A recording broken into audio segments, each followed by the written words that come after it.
सर्वकोटि ब्रह्मांड नायक राजाधिराज योगीराज श्री स्वामी समर्थ महाराज, तेजोनिधि सद्गुरु परम पूज्य मोरे दादा एवं हम सभी पर माँ की ममता का सिंचन करने वाले प्रातस्मरणीय परम पूज्य गुरुमावली जी के पावन चरणों में त्रिवार वंदन। परम पूज्य गुरुमावली जी के आशीर्वाद तथा आदरणीय श्री नितिन भाव के मार्गदर्शन से प्रेरित होकर आज के इस ऑनलाइन बाल संस्कार वर्ग की शुरुआत हम करेंगे। आप सभी का इस क्लास में बहुत बहुत स्वागत है। सबसे पहले हम गुरु को वंदन करके उनसे आशीष प्राप्त करेंगे। तो सभी बच्चे अपनी आंखें बंद कर ले तथा पूर्ण श्रद्धा से श्री स्वामी समर्थ महाराज तथा परम पूज्य गुरुमावली जी को स्मरण करें। गुरुर्ब्रह्मा गुरुर्विष्णु गुरुर्देवो महेश्वरा, गुरुः साक्षात् परब्रह्म तस्मै श्री गुरवे नमः। श्री स्वामी समर्थ महाराज की जय। श्री गुरुदेव दत्त श्री त्र्यंबकेश्वर महाराज की जय। गंगा गोदावरी माता की जय। सद्गुरु परम पूज्य मोरे दादा की जय। श्री स्वामी समर्थ गुरुमावली की जय। भारत माता की जय।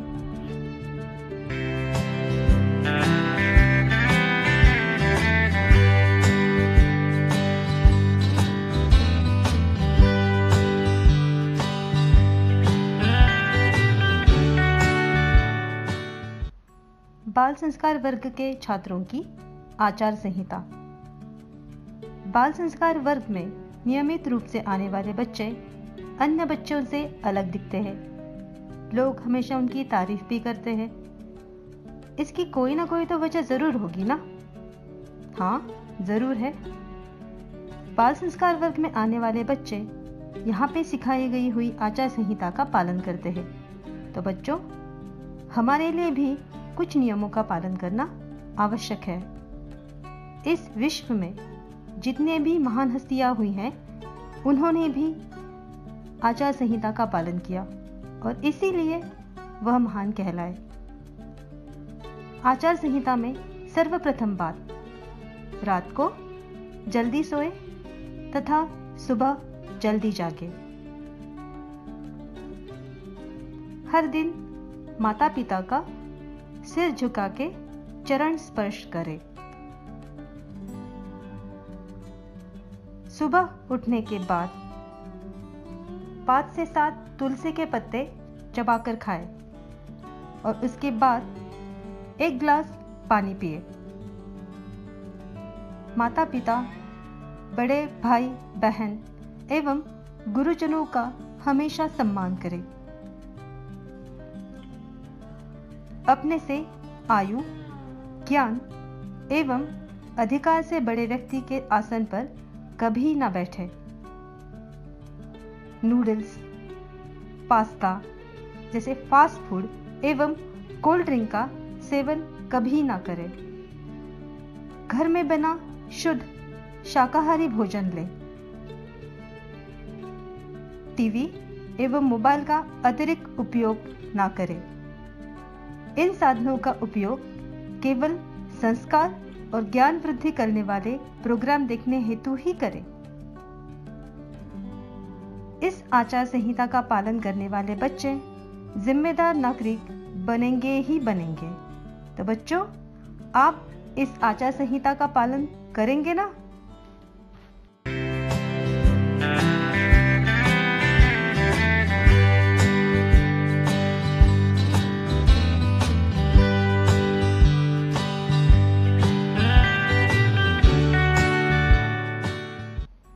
सुविचार। बच्चों, आज का सुविचार है, सच्चे छात्र को कभी छुट्टी नहीं मिलती। सही मायने में छुट्टी तो अपने आप में कुछ ना कुछ नया सीखने का अवसर होती है। बच्चों, छात्र किसे कहा जाए? केवल उन्हें जो यूनिफॉर्म पहन के बैग उठा के स्कूल जाते हैं?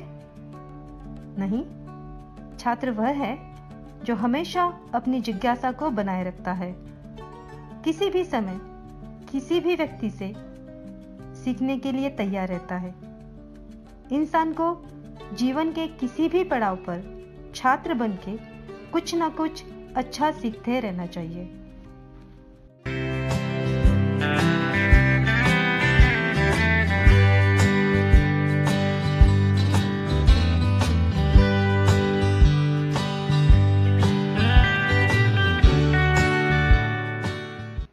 योगासन।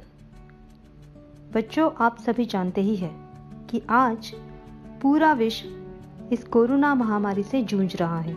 यह विषाणु इंसान के रेस्पिरेटरी सिस्टम को पूरी तरह से प्रभावित करता है। इस बीमारी से लड़ने के लिए रेस्पिरेटरी सिस्टम का स्ट्रांग होना अत्यंत आवश्यक है। परम पूज्य गुरु मौली जी ने भी यह कहा है कि इस बीमारी से लड़ने के लिए शस्त्र का नहीं बल्कि शास्त्र का उपयोग करें। तो आप पूछेंगे, ये शास्त्र क्या होता है? प्राचीन ऋषि मुनियों द्वारा अनेकों शास्त्रों का निर्माण किया गया है। इसमें से ही एक शास्त्र है योग शास्त्र। आज हम इस योग शास्त्र में दिए हुए अनुलोम विलोम प्राणायाम के बारे में जानेंगे, जो रेस्पिरेटरी सिस्टम को स्ट्रांग बनाने में सहायता करता है। तो चलिए हम जानते हैं अनुलोम विलोम प्राणायाम करने की विधि। सर्वप्रथम बच्चों, अब अपने अपने जगह पे जमीन पे पलथी मार के बैठ जाएं। ध्यान रहे कि आपकी रीढ़ की हड्डी सीधी होनी चाहिए। अब सभी अपना दाहिना हाथ उठाए और उसके अंगूठे से अपनी दाहिनी नोस्ट्रिल बंद करें। ठीक है। अब अपनी बाई नोस्ट्रिल से सांस धीरे धीरे अंदर ले और अपने अंगूठे के बाद वाले अंगुली से अपनी बाई नोस्ट्रिल को बंद कर दे। अब अपने दाहिने नोस्ट्रिल पे लगा हुआ अंगूठा उठा के धीरे धीरे सांस बाहर छोड़ें। आपको इस कृति को दोहराना है, अर्थात एक नोस्ट्रिल से सांस को अंदर लेना है और दूसरी से उसे बाहर छोड़ना है। तो बारी बारी आप दाहिने और बाएं नोस्ट्रिल से ये प्रोसेस रिपीट कर सकते हैं। यह प्राणायाम रोजाना करने से शरीर को अनेकों फायदे होते हैं, इसीलिए इसे नियमित रूप से करना अत्यंत आवश्यक है।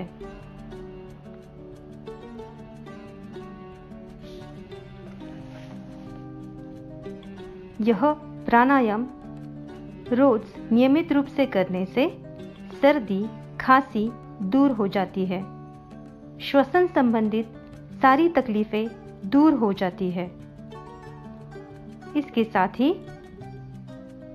आंखों की ज्योति बढ़ती है, भूख बढ़ती है।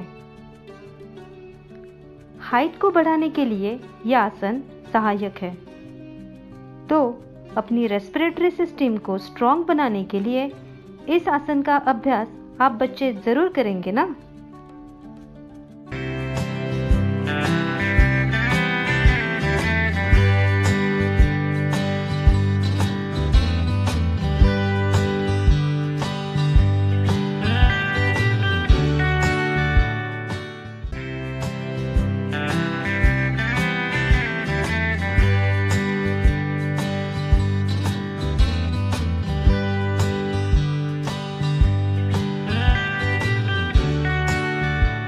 नित्य सेवा।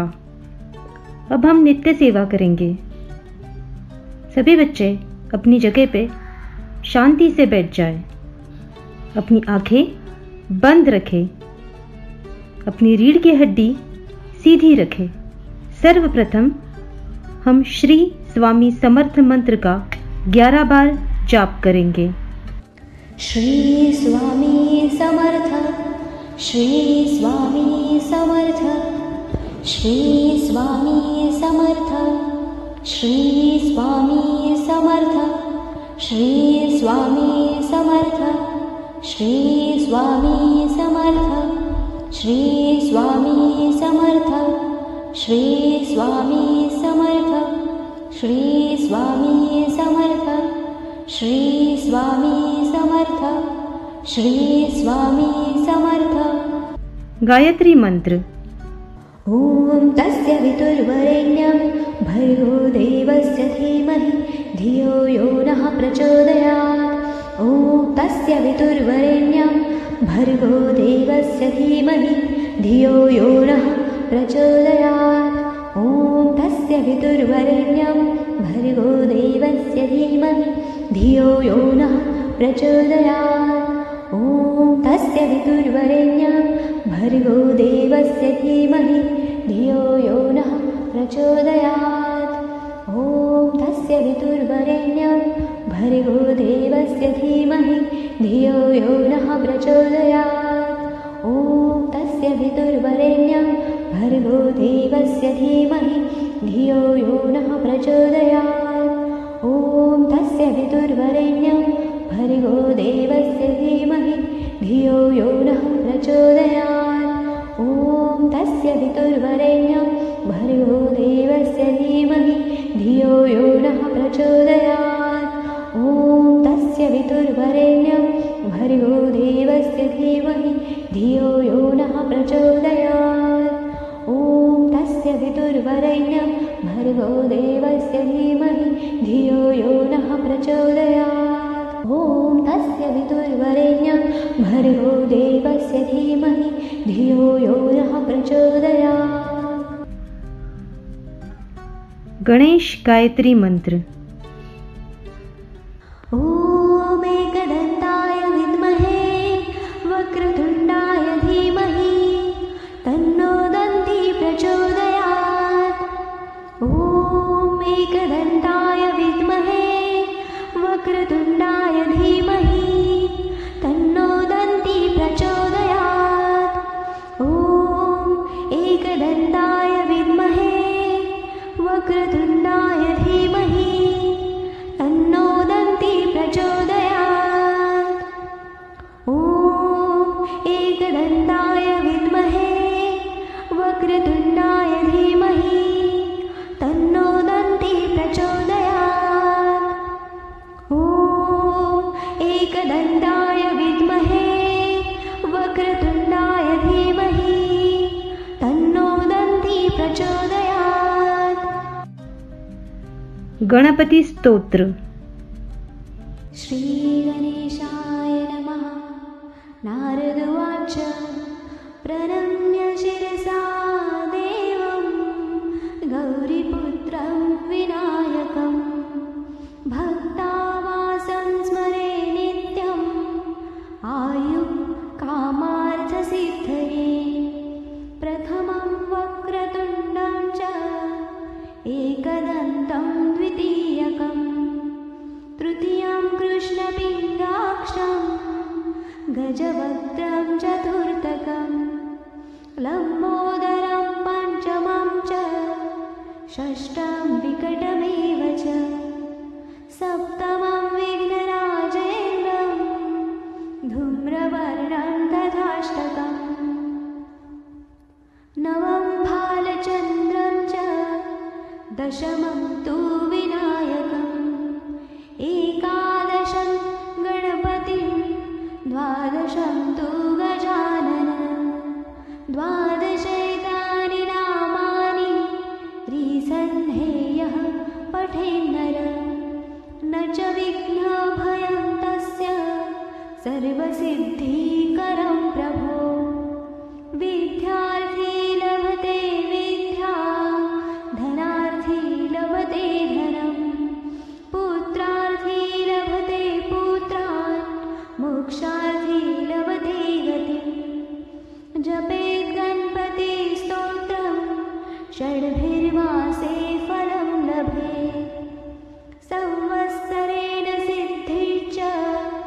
लभते नात्र संशयः।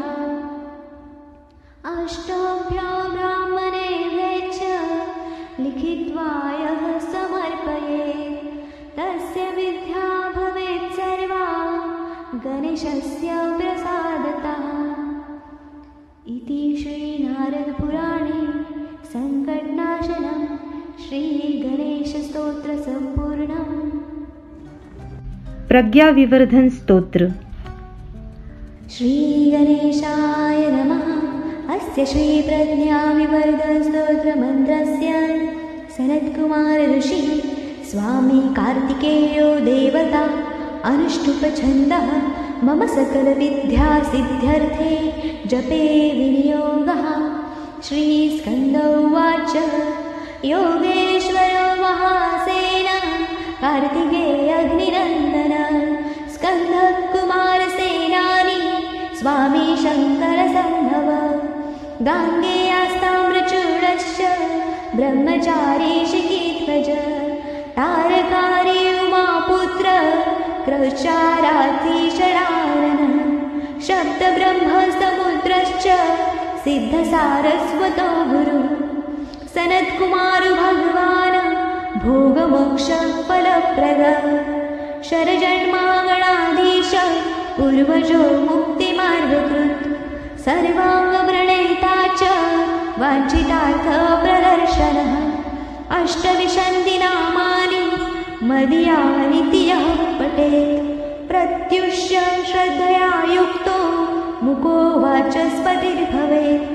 महामन्त्रमयानीति मम नामानुकीर्तनं महाप्रज्ञा वाप्नोति नात्र कार्या विचारणा।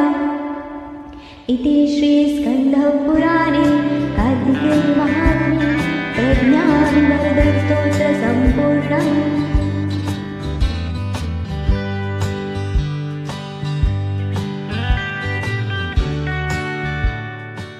आरोग्य शास्त्र। बच्चों, कोरोना से लड़ाई में हमारा सबसे बड़ा हथियार होगी हमारी इम्यूनिटी अर्थात प्रतिकार क्षमता। तो इस इम्यूनिटी को कैसे बढ़ाएं? डरिए मत, बहुत आसान है। आपको बस यह चीज़ें करनी है। रोज़ाना 7 से 8 घंटे नींद अवश्य लें। अपने खाने में विटामिन सी से भरपूर फल जैसे कि स्वीट लाइम, ऑरेंज, आंवला, टोमेटो का प्रयोग करें। सुबह के नाश्ते में स्प्राउट्स, खाने में विभिन्न दालें, रागी की रोटी आदि का समावेश करें। अपने इंटेस्टाइन में अच्छे बैक्टीरिया को बढ़ाने के लिए दही, छाछ का सेवन अवश्य करें। हाँ, किंतु याद रखें, दही और छाछ का सेवन रात को कभी नहीं करना चाहिए। खूब एक्सरसाइज, योग, प्राणायाम करें। शरीर में पानी की भरपूर मात्रा इम्यूनिटी को बढ़ाने के लिए अत्यंत आवश्यक है। हमें प्यास लगती है तो हम पानी अवश्य पीते हैं, लेकिन हर 2 घंटे के बाद पानी पीने की आदत डाल दें। रात को सोते समय हल्दी वाला दूध अवश्य पिए या 1 गिलास गुनगुना पानी पिए। ये सारी चीज़ें करने से शरीर की इम्यूनिटी ज़रूर बढ़ेगी। तो आप करेंगे ना ये सब चीज़ें?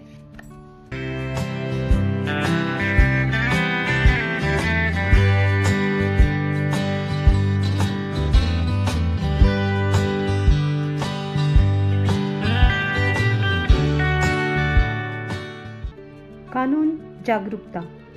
कानून जागरूकता के अंतर्गत आज हम ग्राहक सुरक्षा कानून के बारे में जानेंगे। ग्राहक यानी कौन? ग्राहक वह व्यक्ति है जो कोई भी वस्तु या सेवा को खरीदता है, और कानून में ग्राहक के साथ कोई भी धोखाधड़ी ना हो, इस हेतु से ग्राहक सुरक्षा कानून बनाया गया है। किसी भी वस्तु की सही कीमत जानना, उसे चुनने का अधिकार, वस्तु की गुणवत्ता को देख उसे खरीदने का अधिकार ग्राहक को दिया गया है। अगर ग्राहक के साथ धोखा हो तो उसे कंज्यूमर फोरम अर्थात ग्राहक मंच में कंप्लेन करने का अधिकार इस कानून द्वारा दिया गया है। सन 1986 में यह कानून बनाया गया। आजकल ब्रांडेड कंपनियों के उत्पाद की नकल होती है। कोई भी वस्तु खरीदते समय वह असली है या नकली यह समझ नहीं आता, परंतु आप गौर से देखें तो असली और नकली में फर्क कर सकते हैं। तो हमेशा सतर्क रहें। अगर ग्राहक होने के नाते आप क्या कर सकते हैं? ये बहुत आसान है। आप रोजमर्रा में जो भी चीजें खरीदते हैं तो आप सतर्क रहें। आप कोई भी वस्तु खरीदें, जैसे कि बिस्किट का पैकेट, उस पर उसे बनाने की तारीख अर्थात मैन्युफैक्चरिंग डेट तथा एक्सपायरी डेट मतलब वो कब खराब होगी इसकी तिथि, वह खाने के योग्य है या नहीं उसकी जांच अवश्य करें। दुकानदार द्वारा बताई गई कीमत वस्तु के पैकेट पर लिखी तो है ना, ये भी देखें। वस्तु का पैकिंग खुला तो नहीं है, ये अवश्य जांचें।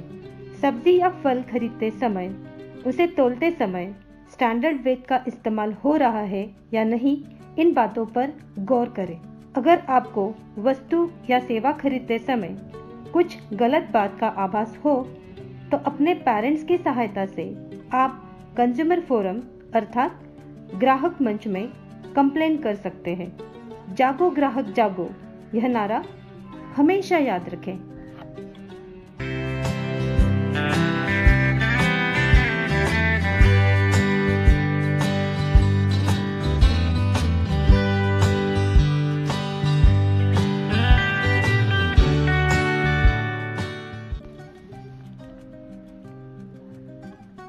भविष्य में मैं क्या बनना चाहता हूँ या चाहती हूँ? बड़े होने के बाद आप क्या बनना चाहते हैं? यह प्रश्न आपसे अक्सर पूछा जाता है ना बच्चों? तो आप जवाब क्या देते हैं? क्या कहा? हाँ, डॉक्टर, इंजीनियर, पायलट या सोल्जर।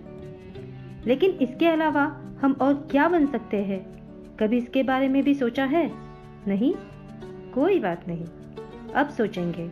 आपने कभी सोचा है कि 150 करोड़ आबादी वाला अपना यह भारत देश इतने नियोजनबद्ध तरीके से कैसे चलता है? करोड़ों लोगों के सरकारी काम कैसे संभव हो पाते हैं?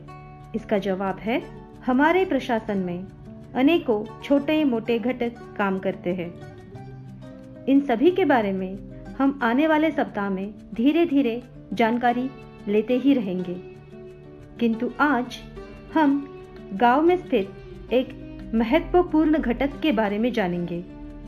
उसका नाम है सरपंच अर्थात मुखिया। आपने सरपंच अर्थात मुखिया यह शब्द कभी सुना है? आज हम मुखिया के बारे में जानेंगे। जैसे आपकी क्लास में मॉनिटर का चयन होता है, जो क्लास में अनुशासन बनाए रखता है, आपकी समस्याओं को हल करता है और सबका ख्याल रखता है। हाँ, ठीक उसी तरह गांव में रहने वाले नागरिक अपने में से कम 7 और अधिकतम 17 लोगों को चुनते हैं। उन्हें पंच कहा जाता है। वह पंच अपने में से एक व्यक्ति का चुनाव करते हैं और उसे सरपंच अथवा मुखिया कहा जाता है। गांव के लोगों का ख्याल रखना, उन तक सेवा सुविधा पहुंचाना, यह मुखिया के प्रमुख कार्य है। गांव में सड़कें बनाना, स्ट्रीट लाइट, अस्पताल सुविधाएं, गांव से टैक्स जमा करना आदि कार्य करने की जिम्मेदारी मुखिया की होती है।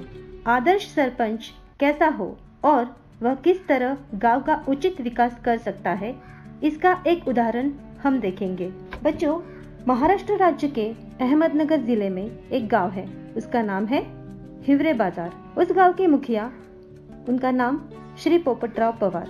वह भारत सरकार द्वारा पद्मश्री पुरस्कार से सम्मानित है। उन्होंने मुखिया के निहित कार्य तो किए ही, किंतु उसके साथ ही गांव की खुशहाली के लिए वाटर कंजर्वेशन, नशा मुक्ति, कुटुंब नियोजन, श्रमदान और वृक्ष तोड़ने पर रोक, इस पंचसूत्री को अपनाया। गांव के लोगों को सड़कें, पर्याप्त मात्रा में पानी, बिजली आदि सुविधा उपलब्ध कराई। महात्मा गांधी जी ने कहा है कि गांव की ओर चलें, क्योंकि हमारी आबादी में से 70% लोग गांव में रहते हैं। इसलिए देश के विकास के लिए श्री पोपटराव पवार जैसे मुखियाओं की ज़रूरत है। एक मुखिया अपने गांव का किस तरह से विकास कर सकता है, यह आपने जाना। अब आप भी आपके गांव में कौन कौन सी सुविधाएं उपलब्ध है, इसकी जानकारी अपने माता पिता से अवश्य लें। इसी प्रकार अगले सप्ताह में भी हम अन्य जानकारी लेंगे।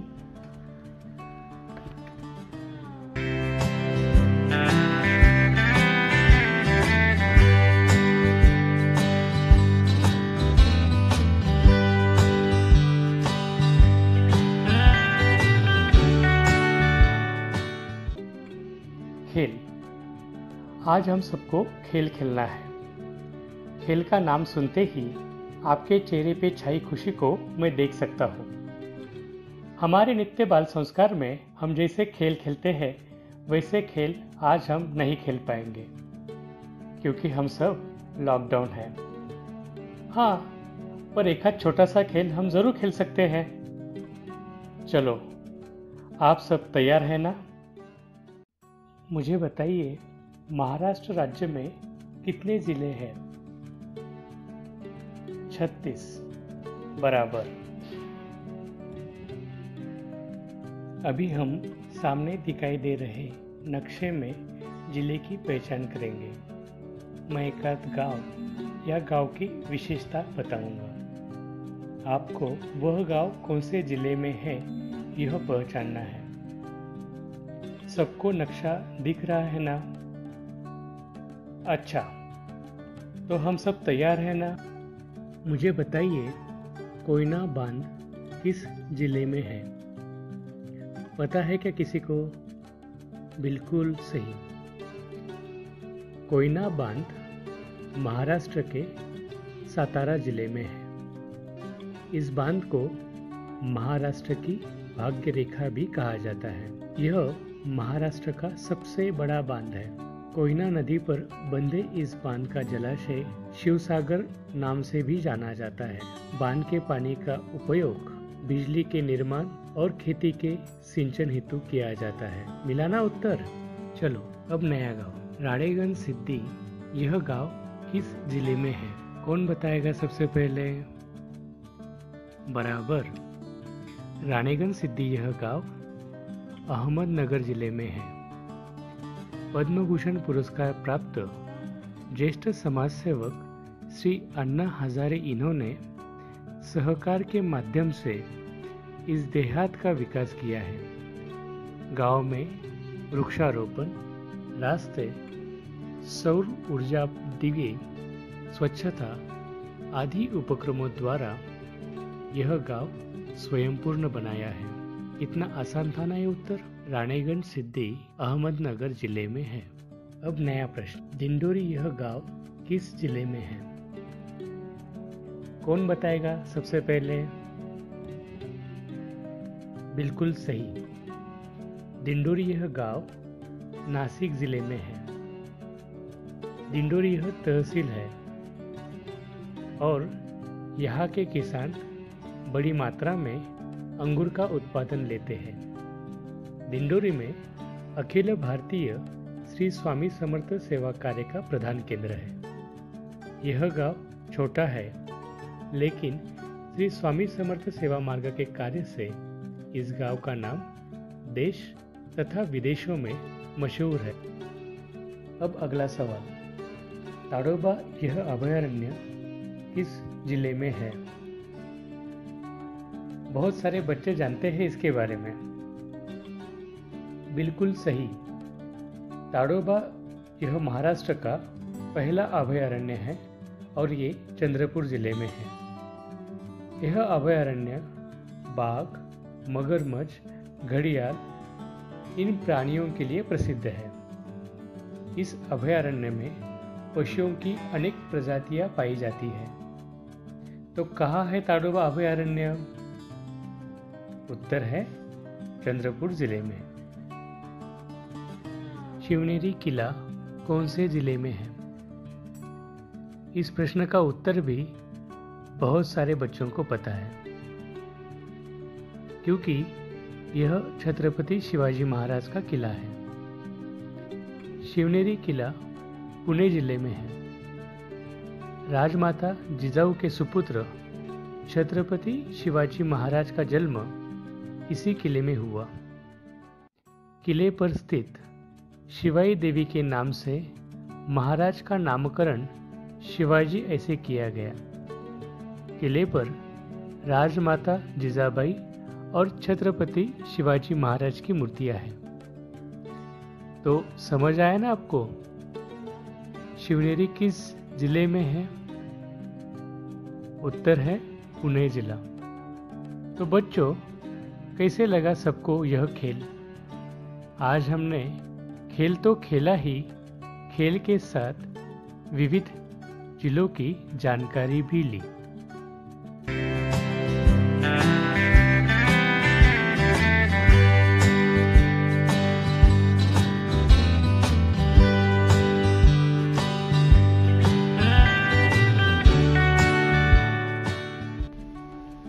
कृषि शास्त्र। इस सप्ताह में हम कृषि शास्त्र के अंतर्गत गाय से निर्मित पंचगव्य के बारे में जानते हैं। हमारा भारत कृषि प्रधान देश है। भारतवर्ष में गाय को माता का स्थान दिया गया है। गाय से मिलने वाला दूध, उससे बनने वाला दही, घी, इनका जितना महत्व है उतना ही महत्व गाय से मिलने वाले गोमूत्र एवं गोबर का भी है। गोमूत्र के अनेकों औषधि उपयोग है। उसका प्रयोग कैंसर जैसे दुर्धर बीमारी में भी किया जाता है। गाय के गोबर से सेंद्रीय खाद बनाया जाता है। फसल के लिए यह खाद अत्यंत उपयुक्त होती है। गोबर से कंडे बनाए जाते हैं। गांव में इन कंडों को ईंधन के तौर पर इस्तेमाल किया जाता है। उसमें प्रदूषण को रोकने की क्षमता होती है। गांव में रसोई, आंगन की जमीन को पोतने के लिए गोबर का इस्तेमाल किया जाता है। गोबर के उपयोग से कीटाणु तथा विषाणु का प्रादुर्भाव नहीं होता।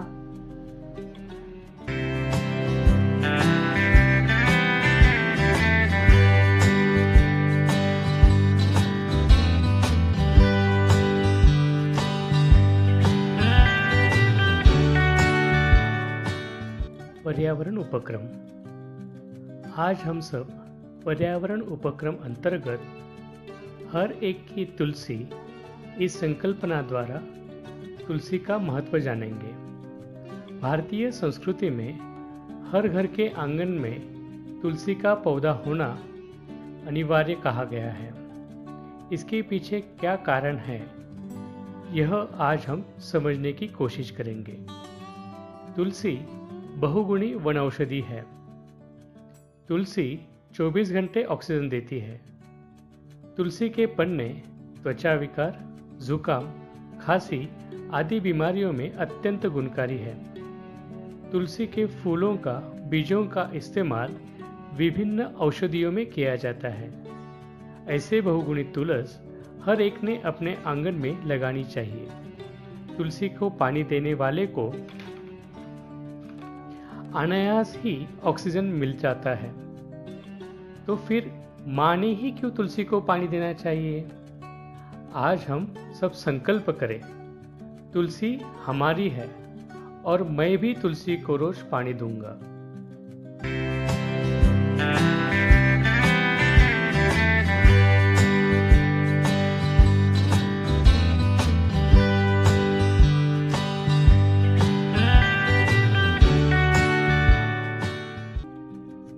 दिन विशेष 20 अप्रैल श्री स्वामी समर्थ महाराज पुण्यतिथि।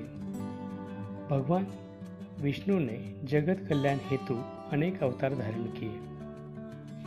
उसमें से एक भगवान दत्तात्रेय अवतार। भगवान विष्णु ने यह अवतार जगत का गुरुपद लेकर समस्त विश्व को मार्गदर्शन हेतु लिया। सन 1149 में पंजाब के छेली गांव में भगवान दत्तात्रेय ने अद्भुत श्री स्वामी समर्थ अवतार धारण किया। लगभग 229 वर्ष श्री स्वामी समर्थ महाराज ने चीन, मलया, सिंगापुर एवं समस्त भारत में भ्रमण कर कार्य किया। इस अवतार को छोड़ उन्होंने श्रीपाद श्री वल्लभ अवतार तथा उसके पश्चात नृसिंह सरस्वती अवतार धारण किया। सन 1678 में नृसिंह सरस्वती अवतार को त्याग महाराज अपने मूल स्वरूप अर्थात श्री स्वामी समर्थ अवतार में प्रकट हुए। सन 1856 में स्वामी महाराज ने अक्कलकोट में प्रवेश किया। लगभग 22 वर्ष उन्होंने वहां पर कार्य किया। सन 1678 में उन्होंने केवल लौकिक दृष्टि से अपने इस अद्भुत अवतार को समाप्त किया। आज भी देश विदेश में स्थित हजारों दिंडोरी प्रणीत श्री स्वामी समर्थ केंद्रों के माध्यम से स्वामी समर्थ महाराज कार्यरत है।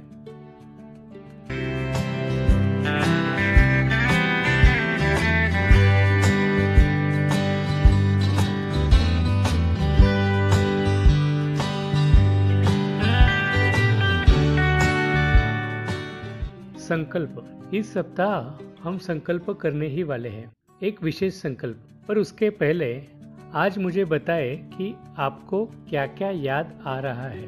मुझे बताएं कि परसों आप किस पर गुस्सा हुए थे। आपके पिछले जन्मदिन पर आपकी माँ ने कौन सा मीठा पकवान बनाया था। आपको पुरस्कार कब मिला था। आपके मित्र या सहेली ने आपको पिछली बार कब मदद की थी और आपने उनके साथ कब झगड़ा किया था। आपका यह झगड़ा कब खत्म हुआ था। कुछ याद आ रहा है। बारिश में भीगने का आनंद आपने कब उठाया था। पिछले साल आप पिकनिक को कहाँ गए थे और जिनको पिकनिक जाना संभव नहीं हो पाया वह कब तक मुंह फुलाकर बैठे थे। कुछ स्मरण हो रहा है। आप कब सबसे ज्यादा खुश थे। यह याद करने की कोशिश की तो भी याद नहीं आता। सच है ना।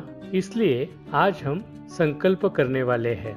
संकल्प ऐसा है कि मैं हर रोजनिशी यानी कि डायरी लिखूंगी। इस डायरी में आप आपकी रोजमर्रा की जिंदगी में घटित घटनाएं या जो आपके मन को अच्छा लगेगा, पसंद आएगा वह आप लिखेंगे और सप्ताह में माता पिता को पढ़कर दिखाएंगे।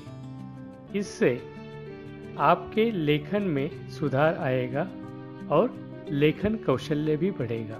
आपका मन लेखन से हल्का होगा और माता पिता को पढ़कर दिखाने से मन को सुकून मिलेगा।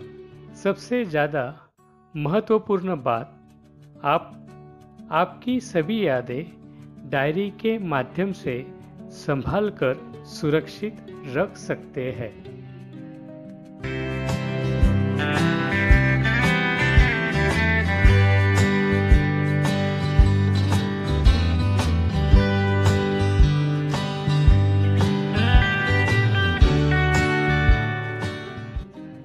गृहपाठ। दोस्तों, अभी अपना हर बार का प्रश्न मुझे बताएं, गृहपाठ अर्थात होमवर्क किस किसने किया।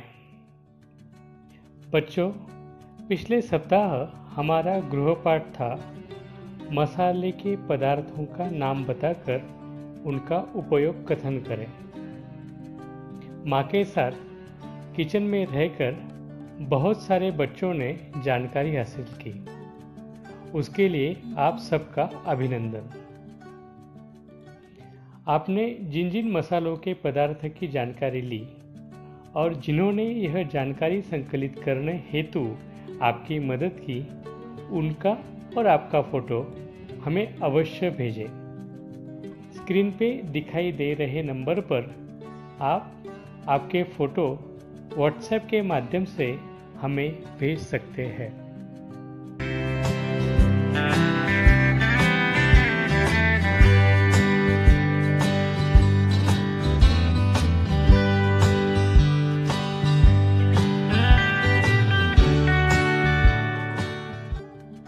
गृहपाठ। इस सप्ताह के गृहपाठ की आप सब राह देख रहे हैं।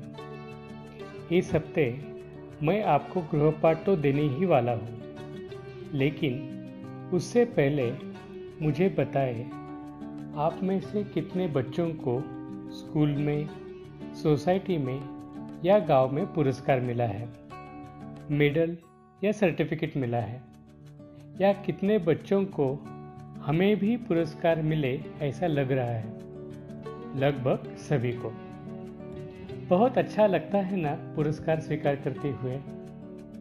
हमें भी बहुत पुरस्कार प्राप्त हो ऐसा प्रत्येक व्यक्ति को लगता है, लेकिन सबसे श्रेष्ठ पुरस्कार हमें प्राप्त हो ऐसे हम कभी सोचते हैं क्या? मूलतः सबसे श्रेष्ठ पुरस्कार कौन सा है? अपने भारत में भारत रत्न यह सर्वोच्च नागरिक सम्मान है, यानी कि सबसे बड़ा पारितोषिक। देश के प्रति सर्वोच्च काम करने वाले, भारत की कीर्ति दुनिया भर में बनाने वाले व्यक्ति को यह सम्मान दिया जाता है। आज तक यह सम्मान बहुत महान व्यक्तियों को दिया गया है। किन किन व्यक्तियों को भारत रत्न पुरस्कार से सम्मानित किया गया है, यह आप इस सप्ताह में पता करने वाले हैं, और अगले गुरुवार को इसका उत्तर आप मुझे देने वाले हैं। आप सबसे मुझे भारत रत्न से सम्मानित लोगों की जानकारी सुनने में खुशी होगी।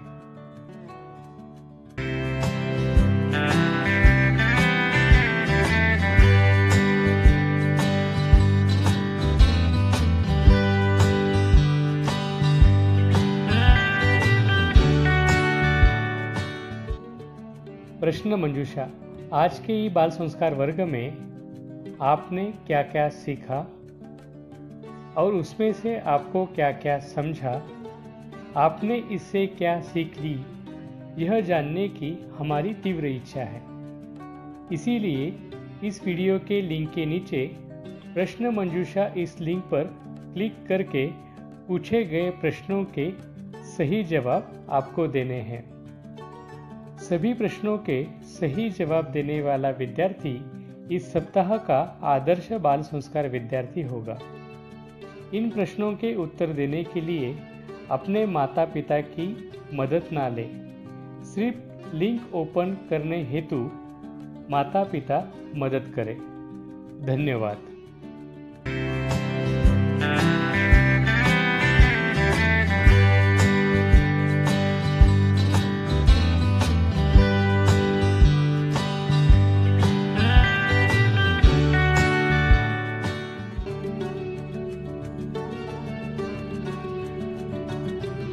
आज के बाल संस्कार वर्ग की सांगता हम राष्ट्रगीत से करेंगे। इस बाल संस्कार में सहभागी सभी को विनती है, अपनी जगह पर खड़े रहें।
भारत माता की जय।